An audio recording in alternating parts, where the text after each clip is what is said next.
It's been a while since I made a video, right? Okay, so Happy New Year, everybody. Happy 2024. I think this year is going to be awesome. So I was looking back, reviewing 2023, looking at pictures, kind of reminiscing, and I realized that I only made, 3 or 4 videos last year? Well, I'm sure hoping that 2024 will be a little different than that. I'm definitely hoping to make more videos. And it wasn't like I didn't want to or wasn't able to. I guess I just sort of was just very busy. Last year was a very, very busy year for me. As I've said in some of my other videos, I now have a job. I had a job before. It's a different kind of a job. So I now work in the Mount Academy guidance office. I'm one of the guidance counselors, and I've been very busy with that. And then I also want to spend more time with my family. And I was realizing I was spending quite a bit of time like editing and shooting, and it's kind of stressful for me, to be honest. So I kind of last year took a break, I guess you could say, and sort of made content as I managed. So just so you know, that's what's going on. There's no like hidden anything. I want to be authentic, right? So I had found myself previous to that, like sort of trying to plan videos and like, oh, I could put, this is so, the boys are having so much fun playing. I could quickly like take some video footage of this, but then I would miss the moment. For those of you that create content or, you know, have your own channel or your own, you know, Instagram or TikTok or whatever you do, you'll probably kind of know what I mean. I'm not making money off of my channel. I do not make my livelihood on this. This is something that I do specifically because I think it's fun. I love it.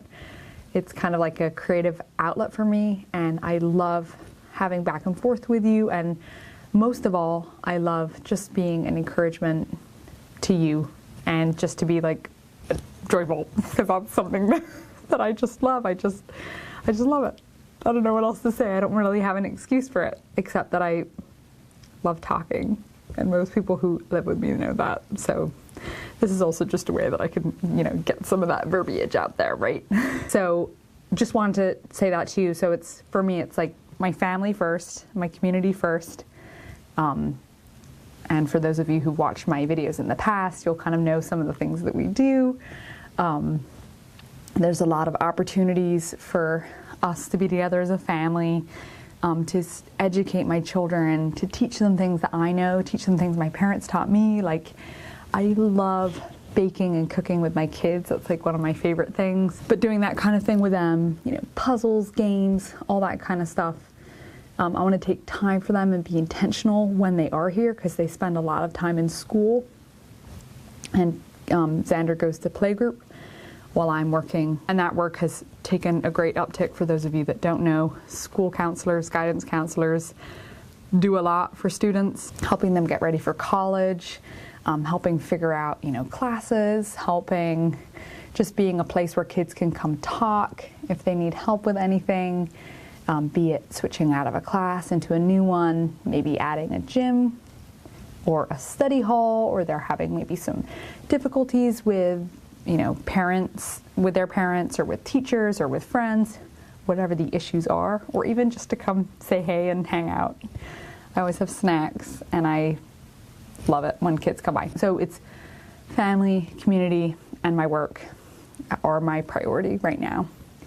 And so then when I have time, I create content. So there you go. But now I'm just gonna do a little update. That was a chat. So this is a chat update video. Christmas. I posted a few pictures. I made a few shorts. I am terrible at making shorts. Any hot tips from me would be very helpful, because I'm trying to do it where I don't spend too much time, like doing the voiceovers and all that stuff. So Christmas was so fun. It feels like every year I say, like, Christmas is so fun with the boys. Every year they get a little bit more and they ask more questions. And so this year, I would say I have a couple highlights. So my first highlight was going to Branson's school. His class learned about Christmas from around the world in different places, and he, so sweet, he chose Greece, Christmas in Greece. Why did he choose Greece? It was because Mom went there. I went there, as some of you may know or recall, I went there 8 years ago to the island of Lesbos when I was volunteering with Save the Children during the great influx of migrants from Syria and Afghanistan. Of course, there still is, unfortunately, but at that point there was a lot of people coming through those avenues, crossing the Aegean Sea on boats and dinghies. Anyway, so I have obviously, that was a very impactful time for me. It was a time that I would say shaped who I am. Kind of sounds crazy, but you know, there's these life-changing experiences that you have. It was 3 weeks and it felt like 3 years, and it was an incredible time for me. Anyway, so I often refer to it. So Branson feels connected to that. Going back to Christmas, so he chose to do Christmas in Greece, and he made a poster and like a little presentation and learned about it. And so did all of his classmates. They chose different countries. So we went to all the parents were invited for like a parents party, and we had the kids, you know, we had coffee and cookies, and the kids each had like their desks were all against the wall, and parents went from desk to desk to like ask questions, and it was so sweet. It was so cute. I talked to all his friends and asked them questions about their country. It was so fun. Another thing that was very meaningful to me was, so some good friends of Chris and me, they are, I don't want to call them an older couple, an elderly couple. They're not. They're grandparents, but they're not old. They traveled to Israel in September, so it was before the war that's going on there broke out. And they traveled around. They saw some of the more hidden gems. Actually, a college friend of mine lived there. He has now relocated to Europe, but he was living there with his wife and 2 daughters, and he knows a lot about the history and has just immersed himself in the culture and in the Bible and in reading the old texts and learning about where these places are where Jesus was, which is just so exciting. Anyway, so he kind of tour guided this couple around and showed them these places. Anyway, so inspiring. They came back and showed us pictures, and they did like a whole slideshow program showing different pictures in context of scripture, like the place that's believed to be the shepherd's field, where the shepherds were when the angels came and told them about the birth of Jesus. And you can just like totally imagine like these shepherds in very, very rugged. I mean, like it's not like these gorgeous like children's illustrated books. No, it's like brown grass, and it meant a lot to me just seeing those pictures and feeling, and it was on a huge screen, so it sort of feels like you were there. And that just was like really, it was meaningful to me because I haven't traveled to Israel. I do hope to go there one day because I haven't managed to go. It was just special to hear it from other people who have traveled there. Christmas Eve, we had a live nativity, and I did post a short on it. It was so beautiful. It was warm. Well, not warm, but like mild, I would say. It wasn't freezing cold. Last year was so bitingly cold that we actually had to have the live nativity indoors so the children wouldn't get like frostbite. We have this beautiful barn for the animals, like horses, and then we have a donkey, some sheep and goats. Anyway, that's where the live nativity was this year, and we all sort of sat in a semicircle like on hay bales, and many people stood and watched or observed the live nativity, and then the Christmas story was read. It was just really, really beautiful and peaceful, and nobody wanted to go at the end. Like everybody just sat there. We sang lots of Christmas carols, and it was really beautiful. And then the people that were dressed as angels, they came out of the live nativity and they handed everybody a candle, a lit candle. And then as everybody walked home, you could see like these lights dispersing in the darkness. Anyway, so this is the first year that Chris and I have let Branson go with his own lit candle. I mean, it's fire. It's like, I'm a bit nervous about it, right? So he managed to go all the way home with his lit candle, albeit we took like half an hour to walk home. Usually it's like a 10-minute walk. But he just carefully just like held his light and just like, so the wind wouldn't blow it out. And it was so beautiful and special. And so I took the time with him and slowly walked home, and we talked about Christmas, and it was, I mean, in a way that was like almost just as special for me as the actual live nativity. Santa Claus did visit. It's very sweet. So I think Branson has kind of figured out that Dad and Mom help Santa Claus. Santa is real. Santa is real. But sometimes parents and grown-ups help Santa Claus.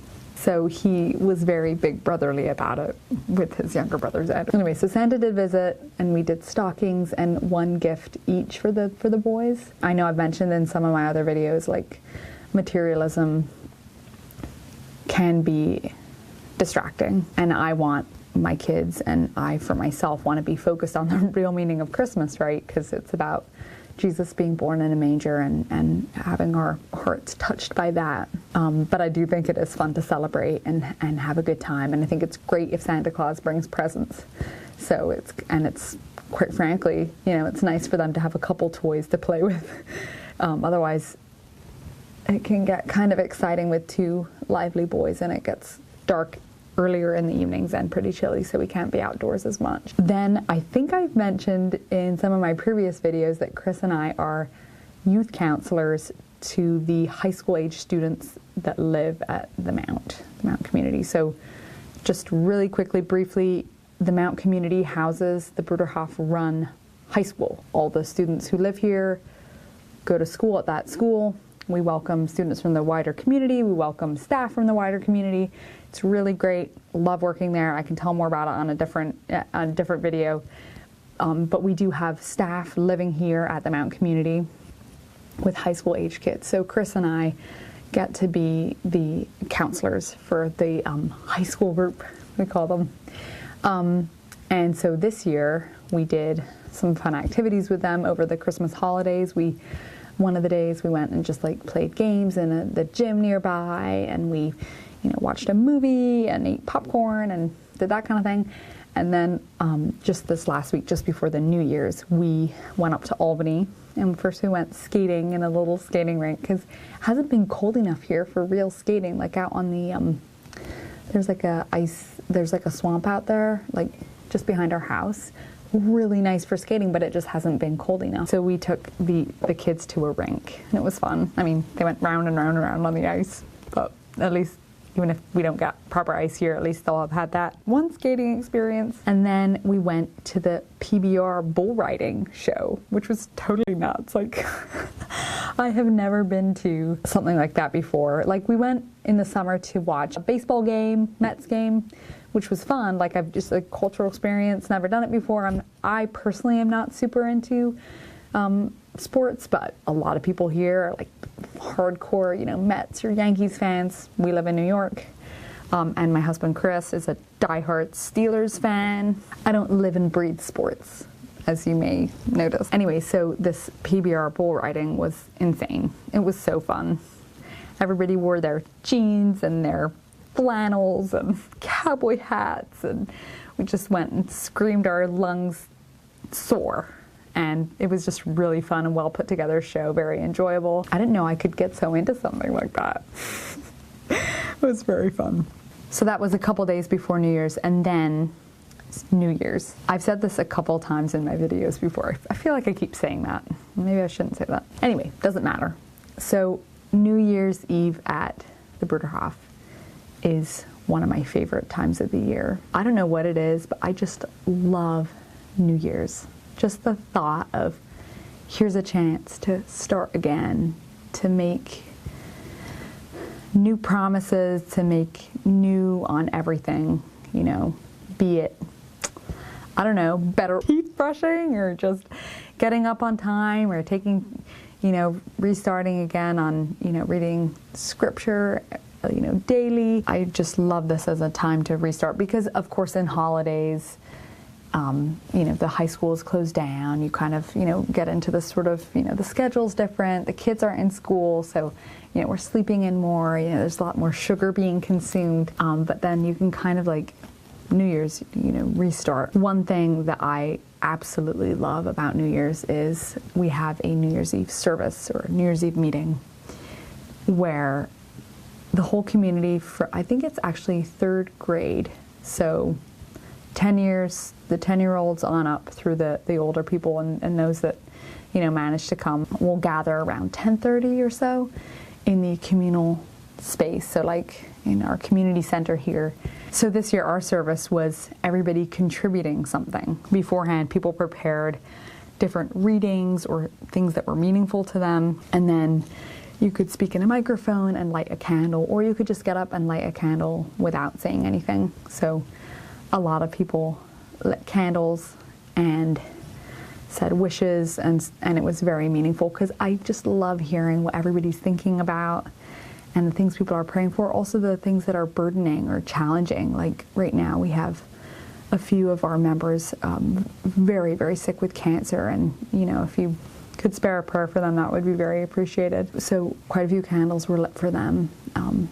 Both of the two women who I'm thinking of have families with children, and it's a very difficult time for them. And you know how like it says in the Bible, like when one member of the one part of the body hurts, like all the others hurt too, and that's it's the same. It affects a lot of people. Definitely that part meant a lot to me, but also to hear, the different things that people are hopeful for in the new year. And while there is just like a lot of stuff that's painful and frankly really depressing going on in the world, I just have a lot of hope. And that was kind of like a reoccurring theme throughout the service. For those of you who've known me for a while, hope is one of my favorite words. I hold on to it in times of difficulty, and I look to it in times of joy, and I feel like we can't survive in the world without hope. I have hope for everybody. I have hope for everything. So I just was like, wow, this is so cool. Everybody's talking about hope this year. I lit a candle for many things, but I also lit a candle for all of you, so you can feel prayers from over here. Just before the clock strikes 12, a couple of the menfolk with good voices went out and they sang a song which came through on the speakers, and it was a very beautiful song to welcome in the new year.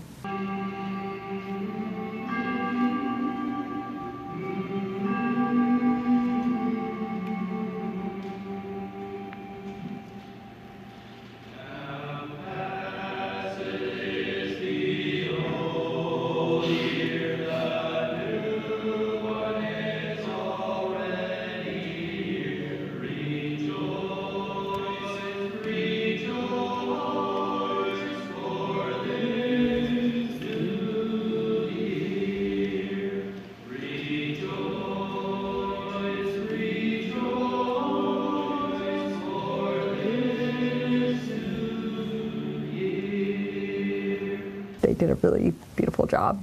Totally teared up. Anyway, so then everybody like greets each other and says Happy New Year, and champagne bottles were being popped, and there was like a really nice snack. And then another fun thing that we did here at the Mount was, I guess for like the last 2 weeks, there's been a Google album open, and anybody can contribute pictures of this year, things from their family or from, different community events or different things that they enjoyed about this year, and they, could post them on this joint album. And so that whole album played while everybody was just enjoying snack. So that was very memorable. Of course, you only got to bed around like 1 o'clock in the morning, and then Branson and Xander woke up at their normal time. Anyway, and then we spent our New Year's Day, actually we did a little community service, and we took down the last remnants of the Christmas decorations. That was the ribbons around the lampposts and the beautiful red bows that so festively decorated the Mount campus. We took them all down. I think it was like 40 poles. Anyway, it was fun. So I think that's probably enough talking for now. It was very nice to chat with you, and I'm wishing all of you a very, very wonderful New Year's. 2024 is going to be great. So I'll see you all next time. Bye.